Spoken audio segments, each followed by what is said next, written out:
Hello, welcome to Raymond Castile's Basement of Horror. Today we're going to look at new Mego monster figures. Normally I do, whenever there's a new wave of Megos that come out, I do a long video, like, hour, 90 minutes, and I look at all of them at one time. I'm going to try something a little different and do it the way most other YouTubers review Megos and try to one figure at a time. So we'll just look at one figure in this video. I don't know if I'll do every single one of them with its own video. I might do like 2 or 3 that I give each individual toy its own video, and then maybe the rest I'll group into one video. Basically, the ones I don't care about we'll just group into one video, and the ones that are a little more special to me will feature in individual videos. That's the plan. Okay, so let's get right to it. I have this nice fresh box of new Megos here, and I did open it a little while ago to make sure what I thought was in the box was actually in the box. Didn't want to be surprised. Okay, so you might be able to tell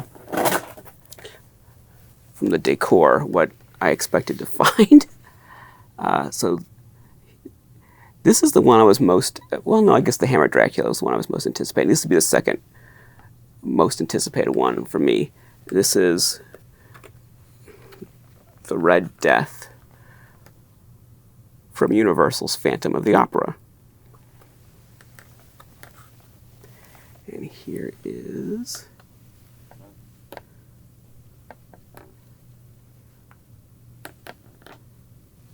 the Red Death. Now this camera has some glare on it. Let's see. There we go.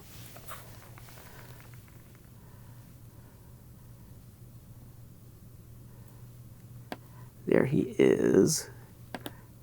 There's his red hat. Here's his red. He's just red all over. His red cape, kind of a fuzzy red cape, and then kind of like silky. I think it's like a one-piece outfit. Is it one piece or is it 2 pieces? It's 2 pieces.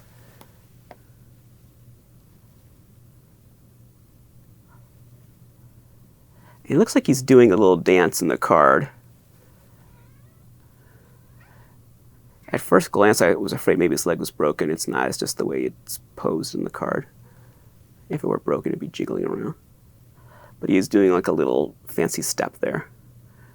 He's doing some Lord of the Dance kind of fancy footwork in there. And he does look like a creature that might dance, doesn't he? He looks like he might do a little step. And here's the back of the card.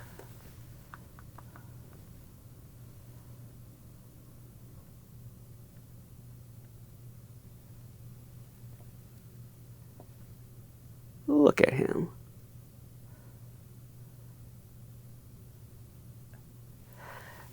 Now, I really love the character of the Red Death, whether it's the original Edgar Allan Poe Masque of the Red Death story. And the way the Red Death is depicted on film in art is usually very different from the way Poe describes him. The way Poe describes the Red Death, he's more like a mummy. He's a walking corpse, bandaged up, and he's got red on him, but he's not this enveloped in all glorious red, luxurious red robes, the way Lon Chaney portrayed him, or the way Vincent Price portrayed him. And there have been other Red Deaths, the way Andrew Lloyd Webber, in his production, designed his Red Death. Every major Red Death I've seen is very regal, and it's like some kind of demigod, like the god of death in all this splendid red robes. It's a kind of a royal, king-like figure. Whereas Edgar Allan Poe describes him as kind of pathetic, more like a creepy zombie corpse-like creature that kind of shambles in and spoils the party. But he really is like the personification of death. He's not glorious. He's decrepit in Poe's story, like a plague victim, like a dead plague victim. And I think it's there's a lot of symbolism in Poe's story. It's not to be taken literally. It's more of an allegory. But I think there's some ambiguity about whether the Red Death, the personification of the Red Death, is simply a person who, one of the victims of the plague, who entered Prospero's palace and crashed his party, or whether he really is like the Grim Reaper, which is how it's usually interpreted. He's not just some plague victim who's coming in and infected everybody. He is death with a capital D. He's the Grim Reaper. So I think it's a little ambiguous the way Poe writes it, what exactly he's supposed to be. But he definitely isn't described in the story as being this beautiful, red-robed royalty of the underworld. But that's how he's usually depicted in film or stage or artwork, paintings, whatever, sculptures. In fact, is it Sideshow? There's a premium format Red Death. It's not a movie Red Death. I was just looking at a couple of days ago that Sideshow's come out with like a big Red Death sculpture, and it's not from a movie. It's an original interpretation. It's a skeleton basically, but it's all got red robes and everything flowing off of it, and it's like a triumphant kind of skeleton. So, but Poe doesn't write it as being. He says it has dominion over all at the end, but not in a triumphant kind of way. It's much more downbeat and more contemplative. It's not this regal, powerful kind of warrior of the dead. So I like that, but if that's the way it had been depicted on film for the last 200 years, the last 100 years on film, the last 200 years in art, I probably wouldn't be such a fan of the character. Luckily, everyone else just about depicts the Red Death as this, exactly what I just said, a warrior of death, of the underworld, this great king, pope, warrior of death. And he's just a cool character. And then I really like the Crimson Ghost from the old serial, and then the Misfits adopted that character to be their mascot. And now all the Crimson Ghost merchandise that you find is always Misfits branded. And it's never called the Crimson Ghost. It's always called the Fiend, because that's what the Misfits call it. They've trademarked that character and that name. I don't even know what the rights situation is regarding the original serial, the movie serial Crimson Ghost character. Who was that? Columbia? I don't remember who owns that. But I don't know what the right situation is with that. But I suspect there's obstacles if you wanted to put out it's not a feature film, although I think it was edited into a feature film. It's a serial, like in installments. Let's just call it a movie for the moment. If you wanted a movie-branded Crimson Ghost, I bet there are obstacles with the rights to that because of the Misfits, I suspect. I don't think everyone does Misfits branded Fiend version just because it's more marketable, which it probably is. But I bet there's some encumbrances to trying to market a toy of the serial, the movie character, under that name and calling it the Crimson Ghost. But I bring it up just because, I mean, the Crimson Ghost is the Red Death. It's just like a superhero, supervillain version of the Red Death, obviously.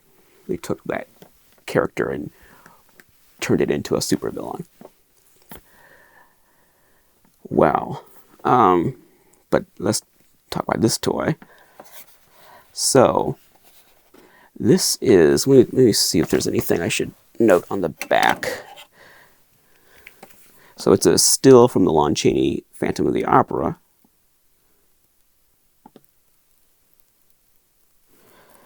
And this is licensed through Universal Studios. That's interesting. That is interesting.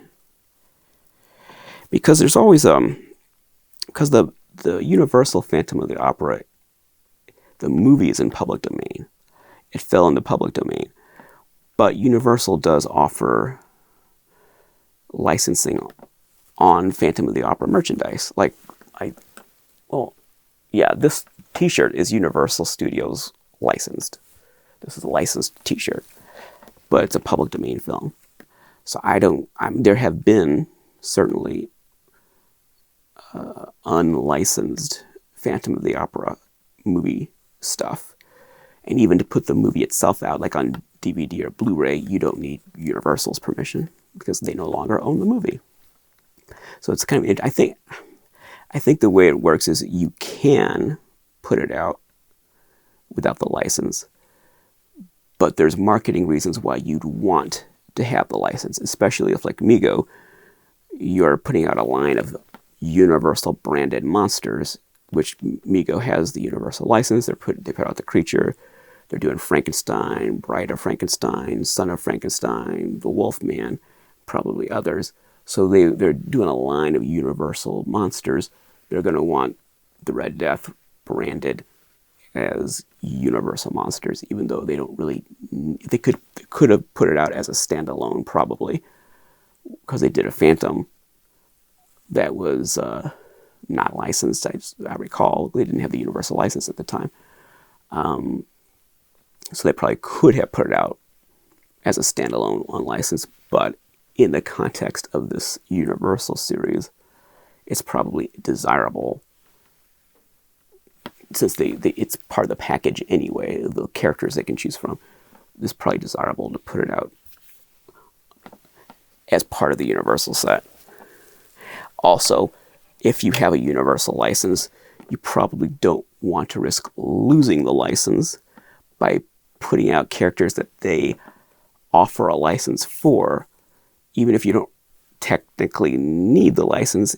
If you're doing business with them, you want to take that license. It would not set well, I bet, to put out an unlicensed version. If you're doing business with them and putting out other characters in the line, to put out an unlicensed version of something for which they offer a license, then they might yank the whole thing. That's all just speculation. I don't know what I'm talking about. I'm just speculating. It was just interesting that it's licensed by Universal because the movie is in the public domain. And there's certainly unlicensed Universal style Lon Chaney Phantom of the Opera toys. Now, if you don't know, like, wait a minute, I thought this was the Red Death. We were talking about Phantom of the Opera. It says Phantom of the Opera here, and underneath it says Masque of the Red Death. And the Reaction, Super 7 Reaction 3 3/4 inch Red Death had Masque of the Red Death in big letters. So the Phantom, this is actually, it's like a Scooby-Doo thing. This is actually the Phantom dressed as the Red Death. The Red Death as an actual creature doesn't exist in the movie. It's the Phantom of the Opera dressed as the Red Death. So underneath the skull is the Phantom's face. He appears in a very famous scene. The whole movie, it's a silent movie, but it's black and white except when the Red Death is on screen, and then it's in color. Very early and dramatic use of selective color, just when the Red Death is on the screen. then he's red, and he's beautiful, and the rest of the film's in black and white. And in the Andrew Lloyd Webber Phantom of the Opera musical from the 80s, probably more than any other source, that musical is based on the Lon Chaney movie. It's based on the novel as well, but I think more so than certainly any film version of the Phantom, it takes a lot of inspiration from the Lon Chaney film. And I remember there was a book in the 80s about the Andrew Lloyd Webber musical when it was new. There was this big, coffee table book, and you'd open it up, and right there is in big picture was Lon Chaney's Phantom. So it's clear that's where I think Webber's heart was. That's where he was coming from with that musical. It was really inspired more than anything else by the Chaney version, and the Red Death in the musical looks a lot like the Universal Studios Lon Chaney version.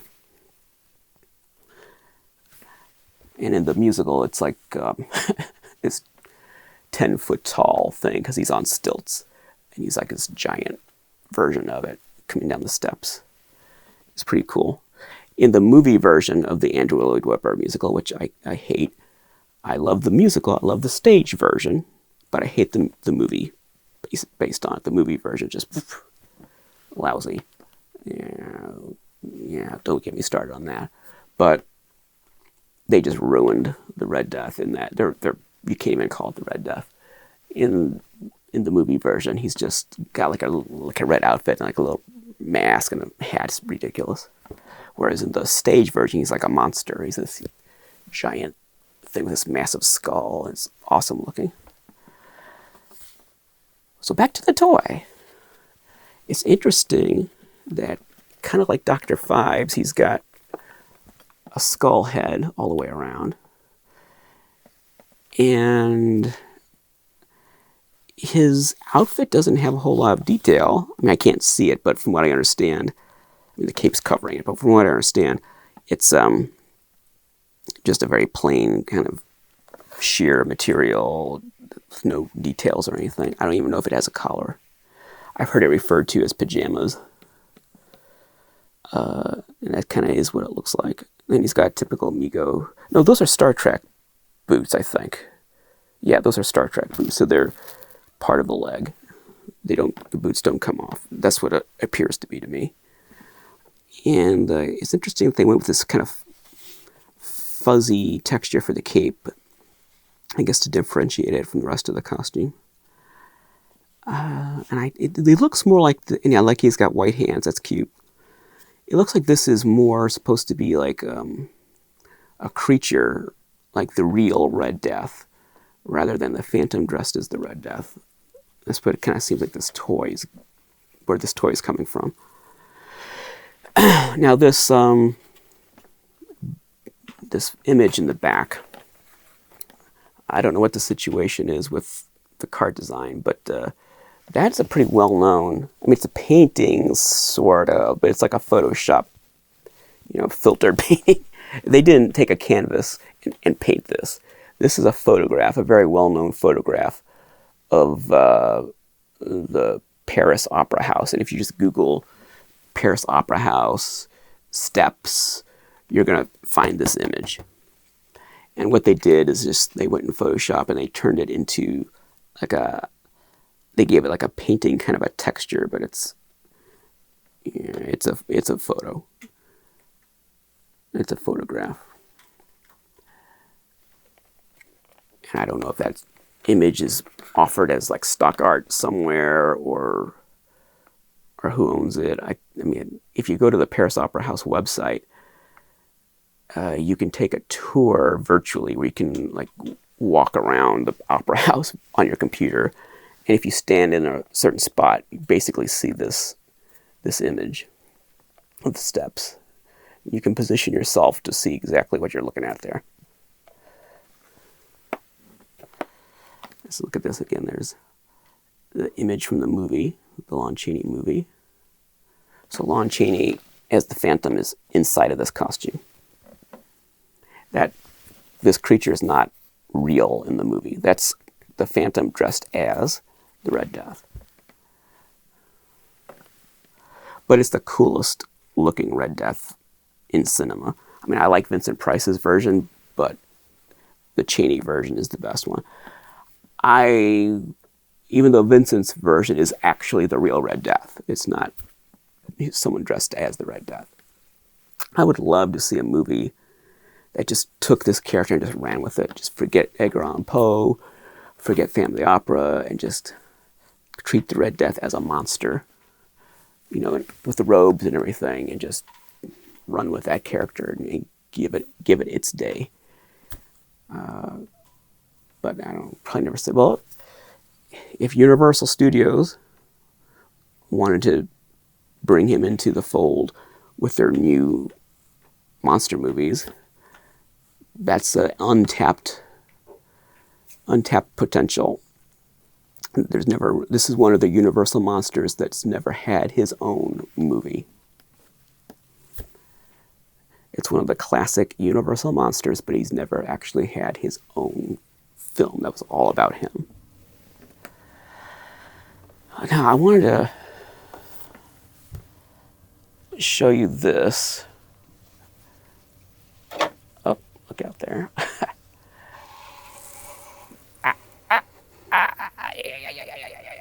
This is the Sideshow Toys 12-inch Red Death. Now, this isn't I was talking about a Sideshow earlier. That's a new big statue or something. This is old. This is like almost 20 years old.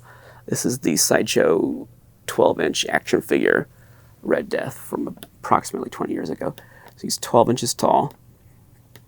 He's fully articulated like a G.I. Joe. He's part of the Universal Monsters line. And you can see what a beautiful figure that is.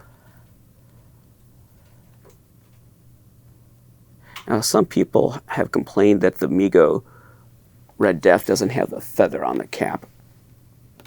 I mean, it doesn't have a lot of things. It doesn't have his iconic staff with the skull and the snake. It doesn't have all these robes. And it's not quite fair to compare these two, but let's do it anyway.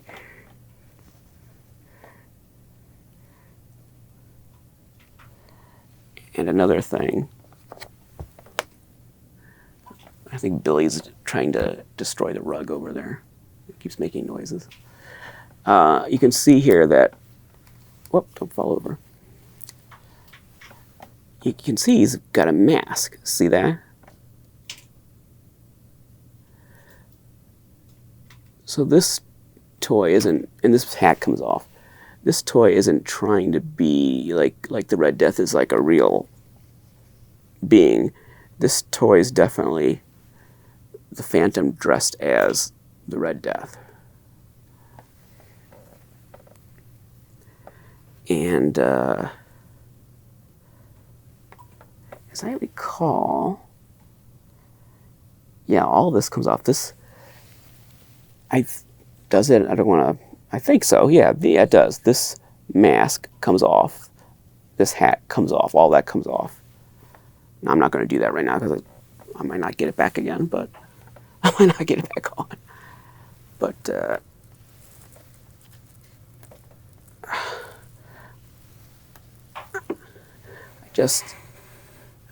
I'm not comparing the two, but just to show you what a more elaborate version of the character would look like. That looks like the movie character. That looks like the movie image.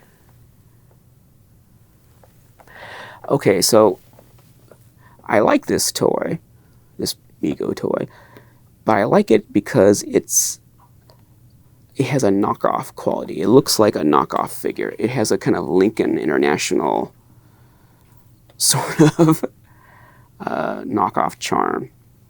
It looks, and I think that's what they were going for with the packaging, because the package, particularly, all of the Mego monsters have like an environment behind them, all of the recent ones. And that's very Lincoln-esque. That's what Lincoln did. And the toy itself, it's, frankly, it's a very cheap, simplistic, rudimentary depiction, because you just saw an elaborate depiction. Comparatively, this is a very rudimentary depiction. So it has that kind of knockoff quality. And it looks like something that would be in a gift shop or whatever. And I've heard that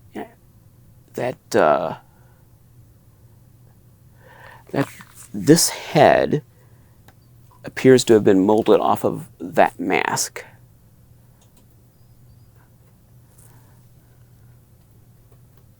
I'm watching Billy chewing on something over there. Oh boy, that's my cat. So yeah, and when I look at it, it does look like this head corresponds to this mask. I'm looking at the proportions and the details, and I mean, it does look like someone started with this mask and then created the whole skull from that. Maybe it's a remarkable coincidence. But it looks like this head, and this is my observation. Someone told me this, and I'm looking at it side by side. I'm like, yep, I see it. This looks like it was molded or sculpted based on that, not the movie image, but this toy. That's what it appears to be. But anyway, I like it because it has a kind of a knockoff quality. And let's see here.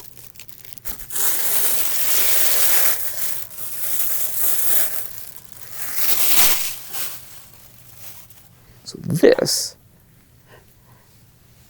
is a Lincoln International Phantom of the Opera. That's from the 70s.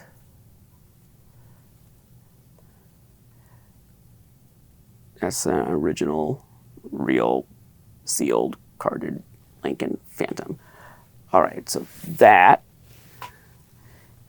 looks like it's the inspiration for for this. So there you have the two of them side by side, and it's even got that kind of yellow.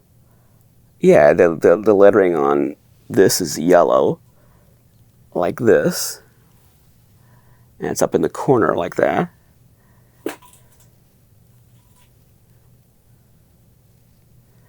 And you see they both have the opera house behind them.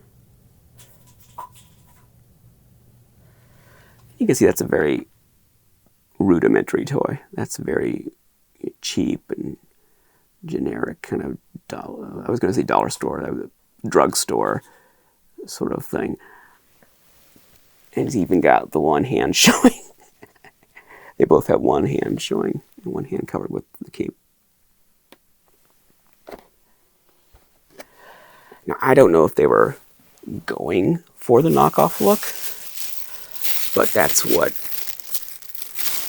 why it appeals to me. If I were going to judge this by the standards of the sideshow, obviously it would come up lacking. So it does not compare favorably to the sideshow. And sideshow did an 8-inch with like molded on clothing, all PVC, not a Mego style one. This is the first. This is kind of important. This is the first Mego style Red Death. Very first time it's ever been done. Reaction Super 7 did the 3 3/4 inch one last year, and we saw that here on this show. Sideshow did an 8-inch all PVC, not Mego style. And Sideshow did that 12-inch kind of, G.I. Joe style. And Telco, I was actually going to show the Telco motion net, but I couldn't. It was not easily accessible, but it's 24 inches tall, and it's battery operated, and it moves around, and it's a very impressive thing. It's very elaborate. It's got the robe and the feathers and everything. But it's like a robotic Halloween decoration from the late 80s. Telco motion net. and they made a Red Death. And it doesn't have a staff, or does it? Does it? I don't remember. But it's got all the robes. It's really nice looking. It's got the hat. It's got the feathers. It's probably my favorite motionette. And if I ever do a motionette episode, I'll obviously show you that one. And I have a kind of a little funny story about that, how I got that motionette. I bought it at a grocery store. But, well, we'll tell that story when I actually have the thing here. So, I don't know if they were going for the knockoff look. I don't know what their thinking was. I mean, it looks like there was obviously an intent to mimic Lincoln. This looks like a Lincoln International figure. So I don't think it's coincidence. I think they were going for that. Question is, did they say, well, we can't do what Sideshow did, so let's do this instead? What was their thinking? I don't know. Because they've done other toys that are very elaborate, actually. This kind of a costume is not out of bounds for modern Mego. They've done elaborate toys. They've done figures with elaborate costumes. This is just not one of them. And I'm not sure what we're going for there, but the reason I like it is because it looks like a knockoff. It looks like a 70s Lincoln monster on a Lincoln car. Like I saw not that one, but as a child, I saw the Lincolns at the Greyhound bus station in St. Louis. I told this story in the Lincoln episode. Every time I went to the Greyhound bus station to visit my grandparents on the way to and from, I always looked forward to going to that gift shop. And in that gift shop, I would go straight to the place with the Lincolns. And so for me, that's my memory of Lincolns. It's connected with the Greyhound bus station gift shop. And I can still see them hanging. There was 2 peg hooks, one on top of the other, amid a bunch of other carded, stuff on peg hooks, a bunch of other junk. But right there in the middle were those Lincolns. And at that time, I guess they seemed like they were like this big to me because I was little. And I was like, looking through them, looking at the different characters. So I love Lincolns. And this looks like a Lincoln. Toy looks like a Lincoln. Card looks like a Lincoln. It appeals to me on that level as a Lincoln, as an honorary Lincoln. I don't know if they were going for that, but that's why I like it.